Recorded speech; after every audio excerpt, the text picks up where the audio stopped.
কি ভাবছি? নিজেকে নিয়েই তো ভাবছি, না?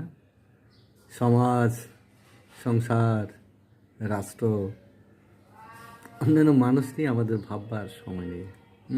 মোটেও নেই। শুধু নিজেকে নিয়েই বেবর আছে। হায় রে, এর নাম স্বাধীনতা। 30 লক্ষ মা বোনের রক্ত। আফসোস, আফসোস নিয়ে চলতে হবে।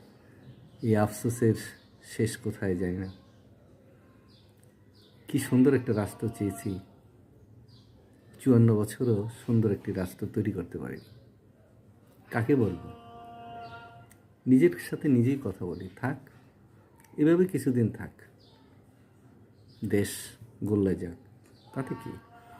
আমি ভালো থাকলেই হলো। আমি দেশ বিদেশে বাড়ি গাড়ি করবো, বা শেষ, অনেক টাকার মালিক হবো। এর চেয়ে আর সুখ কি?